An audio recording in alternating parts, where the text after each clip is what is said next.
Oficina Coordinadora de Riesgos Asegurados, SC OCRA, presenta Duralex, Sedlex, conducido por el licenciado Carlos de la Rosa Segura. Comenzamos. ¿Qué tal, amigos televidentes? Buenas noches, bienvenidos a este su programa Duralex Sedlex. Pues como siempre agradeciendo el favorecimiento de su atención, pero principalmente a OCRA, que nos permite cada viernes llegar hasta sus hogares con temas, repito, que espero sigan siendo de su interés. Y el día de hoy, de nueva cuenta, agradezco la presencia de mi compañero, amigo y compadre, licenciado José Luis Urresti Salgado, que nos va pues a platicar de un tema que casi ni conocemos en el país, que nos duele, que traemos muy en boga, y que inclusive fue origen o dio origen a una iniciativa ciudadana de una ley denominada 3 de 3. José Luis. ¿Cómo estás, Carlos? Pues no tan bien como tú, pero aquí andamos. No tan corrompido, espero yo. Y como introducción me voy a permitir, y les solicito a ustedes, pues den la anuencia para dar lectura a una reflexión. Ya saben que las redes son muy proclives precisamente a hacer intercambio de ideas, de opiniones, a generar opinión, a generar discusiones.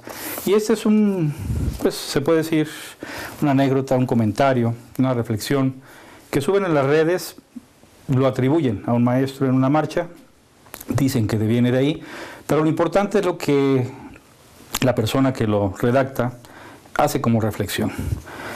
Inicia, obviamente, les repito, en un evento, que es una marcha, y una entrevista que hacen a un maestro. Y dice, la preocupación. La marcha iba llegando a Bellas Artes cuando un contingente de policías la encapsuló. De inmediato, los granaderos levantaron los escudos y cerraron las filas. Los maestros se detuvieron y empezaron a correr consignas. Aprovechando que la marcha se detenía, una reportera se acercó a un maestro asoleado que tomaba un poco de una botella de agua. Y le pudo hacer una pregunta, le dijo. Claro que sí, respondió el maestro, quitándose el sombrero, y el sudor de la frente con un paliacate rojo. ¿Acaso no le preocupan los niños que se quedan sin clases? Ellos no tienen la culpa de nada. El maestro tomó otro traguito de agua de la botella y le respondió. Sí, señorita, me preocupa mucho que se queden sin clases. Pero es que con tantas marchas para los niños se quedan sin clases. Claro, me preocupa que se queden sin clases, pero también me preocupa que se queden sin escuela, sin educación, sin cupo en las universidades, sin empleo y sin futuro. Me preocupa ver a mis alumnos jóvenes y fuertes vendiendo discos piratas en las calles, sin que nadie le pregunte si ya comieron.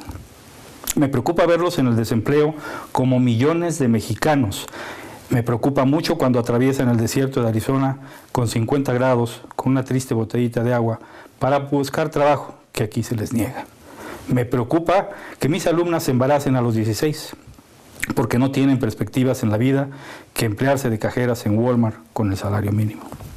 Me preocupa mucho ver a mis alumnos asaltando los micros y poniéndose una narcotiendita en las garras de los vicios porque el gobierno invierte más en operativos contra los maestros que en educación.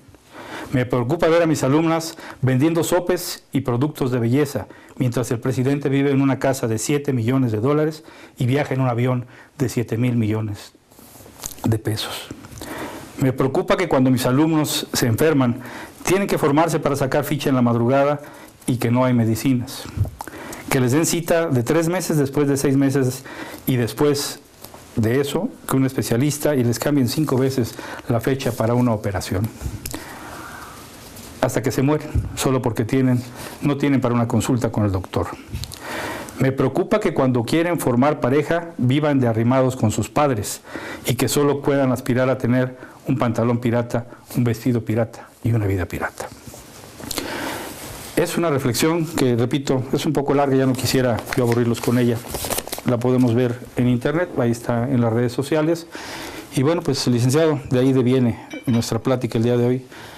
La corrupción que ha lacerado a nuestro país, a nuestro Estado, a nuestra sociedad durante muchísimos años, y que no obstante que la sociedad se volcó con más de, ¿cuántos fueron? 6 millones y fracción de firmas.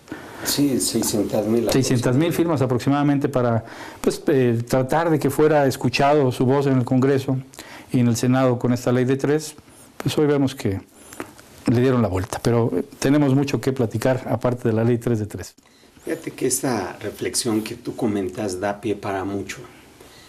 Vimos algo que destacó a nivel mundial en Oaxaca el día 19 de junio, que fue el enfrentamiento de maestros y gente que apoyaba a los maestros, bloqueando carreteras, y vimos cómo 1 o 2 días antes la Policía Federal se fue preparando, se acercó, porque esperaban una reacción violenta y finalmente ocurrió.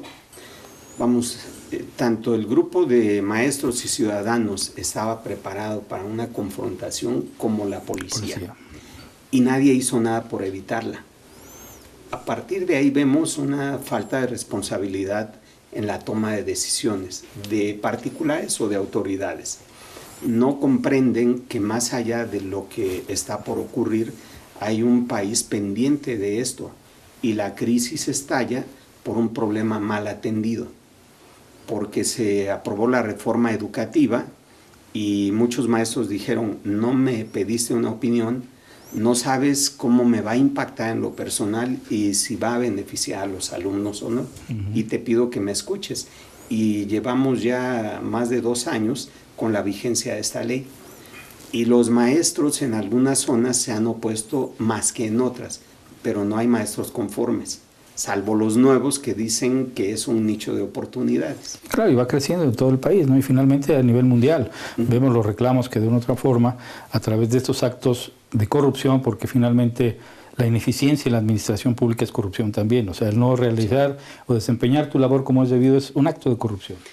Así es, para quienes hemos participado del servicio público sabemos que a cada inicio de año ejerces un presupuesto y que este presupuesto se debe aplicar a cuestiones muy concretas, salarios, compra de bienes, de servicios, para inversión, y todas las dependencias tienen lo mismo.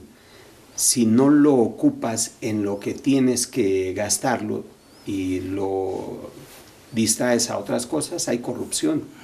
Si para que alguien te haga una obra pública le pides que te dé dinero para que lo beneficies con el contrato, hay corrupción. Y la empresa que se acerca y te ofrece dinero para que le asignes el contrato también está buscando corromper a la autoridad. Tanto el que mata la vaca como el que le agarra la pata, dijeron por ahí. Y desde hace muchos años, Vox Populi decía que para la asignación de contratos el pago promedio era del 10%. Algunos decían, no, a mí no me des el 10, dame el 8, el chavo del 8. Pero esta cantidad que el empresario daba al servidor público encarecía las obras. O simplemente con Veracruz, la creación de empresas fantasmas, ¿no? Creas una empresa, una estructura para de una u otra manera manejar los recursos que finalmente ni siquiera llegan a desarrollarse en el proyecto que se tenía o a través de la empresa que se contrata, y pues eso sí al 100%, ni el 8, ni el 10, ni el 20%, como dicen aquí en Cuernavaca que tenemos al 20%, que ahora ya pide hasta el 20% de participaciones, pero finalmente pues llegamos a una etapa ya, bueno, no es nuevo, obviamente esas empresas fantasmas vienen de tiempo atrás. Y pues hoy en Veracruz es uno de los puntos que a través de una nota periodística ahí de Animal Político, pues ha sacado a relucir toda la corrupción que existe en Veracruz. No sé, vamos a invitar a Animal Político que se van a dar una vueltecita por acá por Morelos para ver qué nos opina. Pero ibas a comentar, según me decías antes de entrar a cámaras, esa circunstancia del abuso, del ejercicio excesivo del poder, cuando quien tiene la responsabilidad y obligación de administrar, de representar, y bien administrar los bienes, lejos de hacerlo, lo hace mal y aparte de todo, corrompe. Sí, hay una voracidad inexplicable. Te daba este antecedente, 20, 30 años, eran prácticas que se daban de manera genérica, el 10% por la asignación de obra, y los empresarios trataban de ajustar sus cifras para no encarecerlas. Pero luego vino una evolución o involución, llamémoslo, sí, ¿no? Porque quienes recibían ese 10% pensaron que no era suficiente y encarecieron. Y los empresarios elevaron el costo de las obras, de los servicios, y teníamos servicios u obras muy caras, con muchos defectos que los servidores públicos ocultaban porque estaban comprometidos, había una complicidad. Y el tercer paso fue que los servidores públicos crearon sus propias empresas para poder contratarse directamente las obras y servicios y quedarse con todas las ganancias. Ya ni siquiera, como decimos, el 8, el 10, el 20. Ya no, todo. Y bueno, también los servidores públicos se enriquecían de manera explicable por la corrupción, pero no declaraban ante la Contraloría todos los bienes que habían adquirido durante el ejercicio del cargo. Surge una corriente de ciudadanos que, pretendiendo frenar esto, hablan de una iniciativa popular que era la Ley 3 de 3, que es una declaración patrimonial que la ley contemplaba desde 1983-84 y dos novedades. Bueno, una novedad, la otra, la declaración fiscal. Todos los que realizamos una actividad productiva y estamos dados de alta en Hacienda, tenemos que presentarla mensualmente y anualmente. Y la declaración de intereses. Y esto surgió porque en el Estado de México, en el gobierno de Enrique Peña Nieto, se favoreció a una empresa, IGA, que también les generó a ciertos servidores públicos, como el propio Enrique Peña Nieto a través de su esposa o Videgaray, riqueza. ¿Su Videgaray o su esposa? La esposa de Enrique Peña Nieto. Promulgar también la ley. Bueno. Y luego a Luis Videgaray les dieron inmuebles que supuestamente pagaron a plazos, pero tuvieron dinero y lo liquidaron de inmediato. 7 millones de dólares, ahí como cualquier cosa cambia en la bolsa, ahí está, ¿no? Te das cuenta cómo los servidores públicos ¿no? perdieron la decencia, perdieron el temor a ser enjuiciados por la autoridad y por el pueblo. Y esto llegó al clímax en Morelos con Graco Ramírez, por supuesto, y su familia, en Veracruz con Duarte en Quintana Roo. ¿En dónde? Y en otros estados, en Aguascalientes, en fin, hay muchos estados donde la corrupción ha sido inaudita y las arcas populares se han vaciado totalmente. No hay obra o hay obra de mala calidad, hay obras inconclusas y estoy brincando de un lado a otro porque así suele ocurrir. El estadio Coruco Díaz, no tenemos exactamente la cifra que se le ha invertido, se habla de más de 600 millones de pesos de un estadio que supuestamente fue modernizado, pero no se le generaron espacios de estacionamiento. Nunca los tuvo. No está concluida la obra, vamos, ni siquiera eso. Es una obra inconclusa que no nos sirve. Se sigue inundando. Es una inversión mal programada y que habla de la corrupción de este gobierno. Y recuerdo como una anécdota, como dices, vamos y venimos, recordarás en la época de Fox cuando las toallas y la Casa de los Pinos era magnificado, ¿no? Unas toallas. Hoy hablamos de 600 millones por acá, 7 millones de dólares por allá con casas, aviones. O sea, hemos, como dices tú, pero sí involucionado, pero de una forma extraordinaria. O sea, no entiendo, pues, en qué cabeza cabe, en qué administración, qué gobierno en su oportunidad piense que esto no va a tener consecuencias.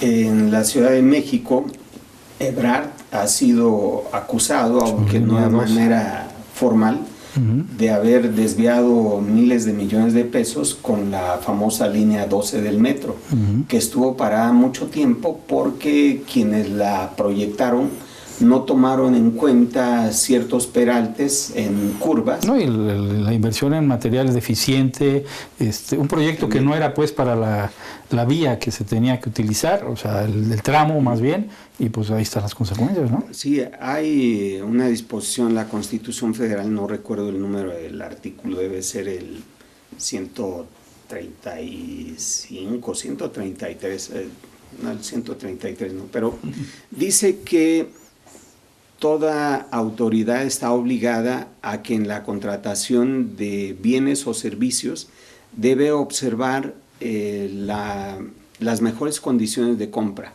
en cuanto a precio, entrega, satisfacción de lo que se está comprando, y esto se ha perdido.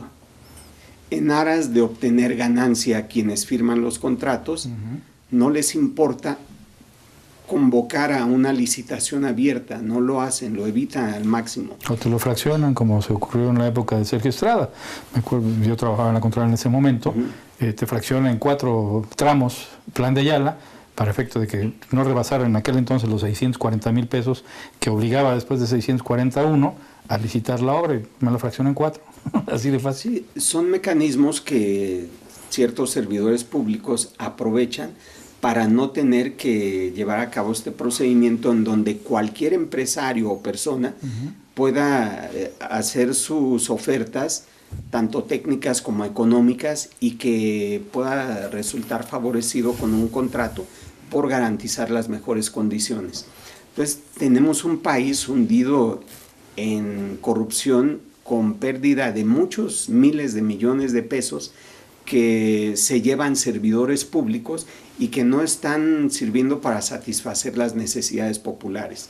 El caso de los maestros, ellos dicen, me quitas prestaciones, pero no estás mejorando las escuelas. No, vemos las escuelas que existen, la calidad en la educación está por lo solo, le quitan al presupuesto 6,000 y tantos millones de pesos ahora en educación en aras de este ahorro en el ejercicio de la función en el 2016, te suben la luz, te suben la gasolina, y dices, bueno, ¿dónde está todos esos miles de millones de pesos? Así es, no hay orden ni una transparencia, proyección adecuada del aparato gubernamental. Generan plazas todos los días con salarios injustificados, y hay espacios que llevan mucho tiempo sacando el trabajo y personas que por un salario mínimo hacen lo que le correspondería a sus jefes, y bueno, eso implica también corrupción. Quien no tiene la capacidad y la preparación para desempeñar un cargo y está ahí, es alguien que propicia que todos los demás hagan lo que les viene en gana. Sí, los congresos, el Senado, la propia Suprema Corte empieza a analizar y estudiar el hecho de las pensiones y jubilaciones cuando seguimos manteniendo presidentes de la República con más de 1 millón de pesos mensual de pensión, más todos los gastos de representación, guaruras, celulares, vestimenta.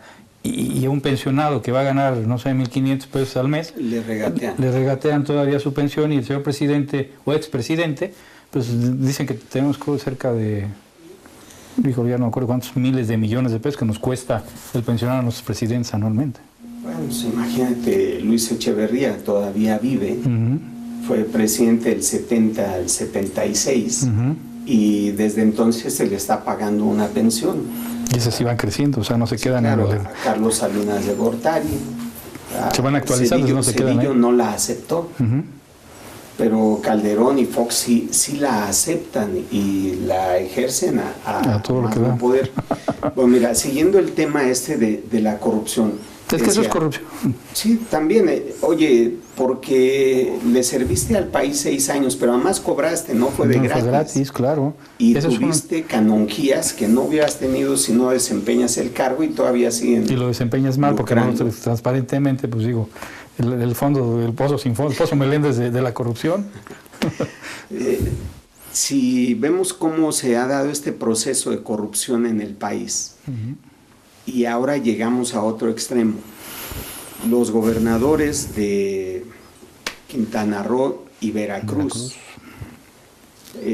ya saben que vendrá un gobernador que no es de su partido, y que además han anunciado que harán investigaciones para sancionar las corruptelas que cometieron. Como hay un tiempo demasiado largo entre la elección y la toma de posesión del cargo, están llevando a cabo actos legislativos con la complicidad de los congresos para buscar un manto protector que les deje en la impunidad. Se están designando a los fiscales anticorrupción, que son personas muy vinculadas a ellos. Me suena. Y que les garantizan que aun cuando se vayan estarán 5, 7 o 9 años en el cargo y van a... Pero a ver, platícame, porque las denuncias que presenta Yunes contra Duarte, de alguna otra manera, y las famosas redes sociales que todo te lo clarifican, manejan que ya hay 5 averiguaciones en turno y otras 4 que se presentan por la creación de empresas fantasma, por la asignación de proyectos sin licitar, por el dispendio y el gasto de recursos que llegaron, aterrizaron del orden federal, y que no se sabe realmente dónde están porque no hay el proyecto desarrollado. Ahí pues ya tu fiscal corrupción, a Duarte ya no le alcanzó el tema porque pues PGR intervino antes y de alguna otra manera pues la Fiscalía de Corrupción ya no va a tener participación en estos por lo menos 9 asuntos, no obstante que también las redes manejan que Duarte se va a alguna secretaría de Estado con Peña Nieto, ¿no? Sería el moñito y la cereza del pastel, pero a todo dar. Sería terrible que un gobernador con todo el cuestionamiento que trae, por la falta de resultados, fuera invitado al gobierno de la República. Pero ya tienes el ejemplo, no sé si sea cierto o no, las mismas redes sociales. El delegado que llega del PRI aquí a Morelos, viene de Veracruz, viene de coparticipar en toda esta serie de corruptelas y de dispendios y de corrupción, pues, finalmente, y bueno, y ahora llega de delegado y todavía los priistas con bombo y platillo y bandera, bienvenido, y es el nuevo PRI, vamos a hacer, digo, como lo hizo Peña Nieto, no sube a la gasolina, no sube la luz, ¿no? Y ahí están las redes dándole con todo. Hoy llega un delegado con todo el hálito de corrupción y le dan la bienvenida. Eso es lo que esperamos como ciudadanos que van a hacer o que van a seguir haciendo los partidos políticos, cobijando la corrupción. No debería darse y también es una consecuencia de si los gobiernos en donde el PRI perdió eran corruptos, es una consecuencia lógica, es un castigo de la población a quien hizo mal su trabajo. Claro. Le dan la oportunidad a otro. En el caso de Veracruz, Yunes está denunciando porque no quiere asumir responsabilidades que el otro generó. Lo que debiera ser constante, claro, constante. Y hace bien, y efectivamente coincido contigo. Ningún servidor público que sustituya a otro debería servirle de cómplice para evitar que le sancionen. Al contrario. Tú renunciaste al municipio. Sí. Precisamente por una circunstancia que olía a corrupción, un manejo indebido de recursos, un depósito indebido de un recurso en una cuenta que no debe haber sido hecha de esa forma, observada, no te hacen caso y dices, pues, mi estimado, te quedas con tu acto de corrupción o de lo que quieras llamarle. Tendríamos que pensar que lo ideal no es una renuncia, sino un sistema legal que permita que quien esté ahí aún en contra de la voluntad de quien no quiere hacer estas investigaciones, las lleve a cabo a fondo y caiga quien caiga. El problema es ese, José Luis, tenemos una ley orgánica, tenemos una ley de responsabilidad de los servidores públicos, tenemos infinidad de actos y acciones que de alguna otra manera están ahí, son letra muerta y pues no se utilizan. Tienes un cabildo que es en su momento un ente responsable de la autorización, no de todo, pero sí de la mayoría de los actos que actúan en el municipio y se quedan callados, no hacen nada tampoco. Entonces, esto de la partidocracia y de la gente que únicamente se contrata o que gana alguna elección y que va por la añadidura ahí, pues es realmente nada más la corriente que siguen, perpetúan y continúan los partidos políticos que no han entendido, como dijera Osorio Chong, pero a la inversa, todo tiene un límite, ya nos cansamos. Y ahí están las muestras, las marchas, cuántos muertos más debe de haber para que entiendan las administraciones que no es por ahí ya, que la situación debe de cambiar, que el pueblo, digo, aquí está la reflexión esa que no terminé de leer, pero los invito, ahí está en las redes sociales, volvamos a aparecer ahí, la grabamos en un ratito. Realmente llegamos a un estadio en el que el pueblo ha reaccionado y no únicamente como castigo en el voto, que pues ya no voto, ya no voy, ya se manifiestan, ya hay muertos de por medio en esas circunstancias, tratando de combatir esto. Sí, mira, hay muchos aspectos que giran en torno a la corrupción. No tenemos cifras concretas de a cuánto asciende la corrupción en México. Yo supongo que arriba de 50,000 millones de pesos al año. Y tendrían que ver con contratos de obra pública, contratos de servicio público, uso de suelo, que es lo que hoy está en boga, el cambio de uso de suelo para que se construyan casas, edificios, comercios, y que no deberían autorizarse en condiciones normales. Pero la ONU tiene una cifra global, ¿no? 800,000 millones de dólares al año de corrupción. Promedio. 80,000. Y tenemos por ahí una tablita en la cual México ocupa un lugar significativo. México está en el tercer lugar de países con mayor corrupción del planeta. ¿Acaso Morelos contribuirá por ahí en algún? Seguramente hace una aportación muy importante. También en ese tema que es corrupción, finalmente. De verdad es que me duele México, dijera por ahí, me duele Morelos, pero como sociedad creo que estamos adoptando a lo mejor no con violencia, a lo mejor no con este tipo de situaciones que lejos de contribuir pudieran empeorar, porque lo hemos dicho en este programa infinidad de ocasiones, no es violando la ley como podemos exigir que se cumpla con la ley.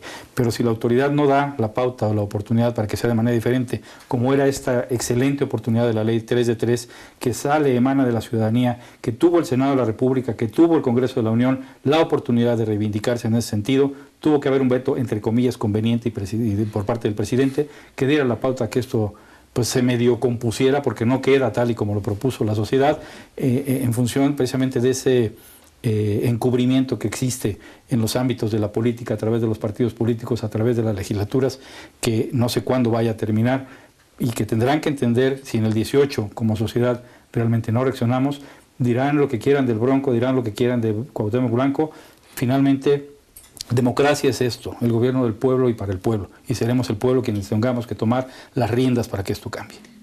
Hay una frase de un filósofo griego, dice: cuanto más corrupto es un Estado, más leyes tiene.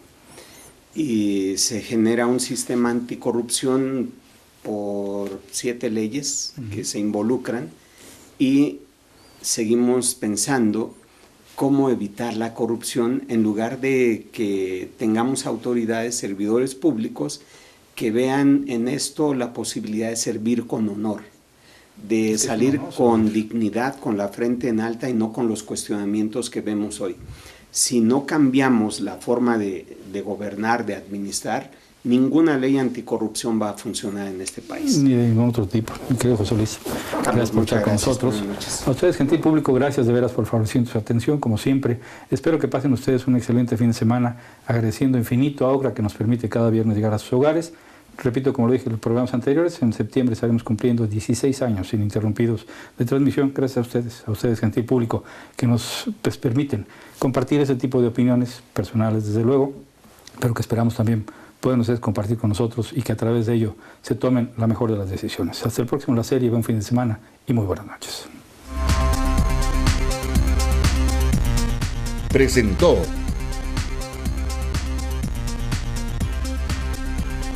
Hasta la próxima.